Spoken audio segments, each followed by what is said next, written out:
Well, I'm on the side that it's just a little too early. Just a little too early, Scott, but that's really what it comes down to. Where are we in this economic cycle? I'm nowhere near as pessimistic as my friend Bryn is, but I think Liz is just a little bit on the early side. Here's why. Here's why. I happen to love small cap stocks because that's where you can do gumshoe detective work and find out things that the rest of the market doesn't know. And I mean that legally, talking to customers, competitors, suppliers.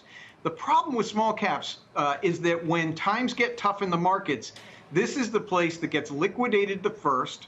And when there's too many sellers and not enough buyers, you get real dislocations because of liquidity concerns. Finally, if you really get into a bad recession and a bear market, any small cap stock that has financing concerns, maybe it needs to roll over maturing debt, or it wants to finance a new activity to get an upper hand on competitors, they'll find those capital markets hard to access in times of market distress.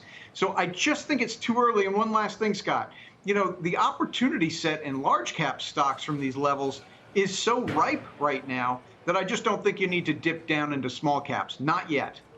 I mean, I just feel like you're being pretty diplomatic. I mean, you started out by saying it's just a little too early, but it sounds like once you actually make the fundamental case around small caps, it's way too early. Liz may be right that they lead on the way out. The problem is we haven't even gone in.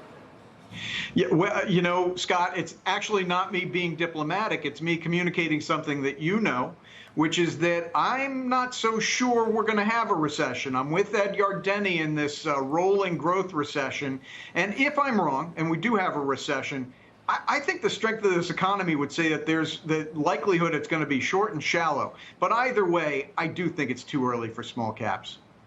What about this rally in general, Jim? I know you predisposed at this point to be more bullish than most, and that's fine and fair, given what your thesis is.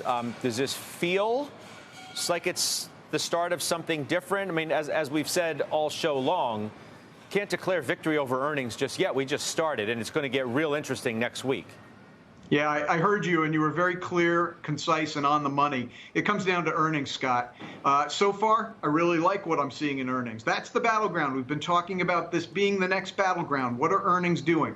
So far, so good, but as you pointed out, it's way too early. So let's see how things go this week. One thing I kind of disagree with Joe, my friend Joe on the report, halftime report today is, I don't think it's necessarily all about tech and telecom. I think it's about some more of these cyclical sectors. Can they pull up the slack that may occur from tech and telecom? That's what's interesting to me.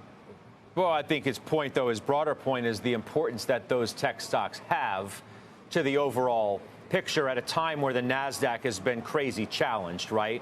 We've been talking about the NASDAQ trading at a 2-year low. So, oh, by the way, the heavyweights come along. They better get out of the ring on their feet instead of their backs. Yeah, I will agree with you. And they're a big part even of the S&P 500. So, Apple, 22 times earnings, 6.5% of the S&P 500, a lot more in the triple Qs. You really don't want to see that come a cropper next week. And I think there's a debate brewing as to whether these iPhone 14 production, they're not cuts, but they walked back the production increases that had been planned, what that really means for the stock. So that is going to be one to pay attention to.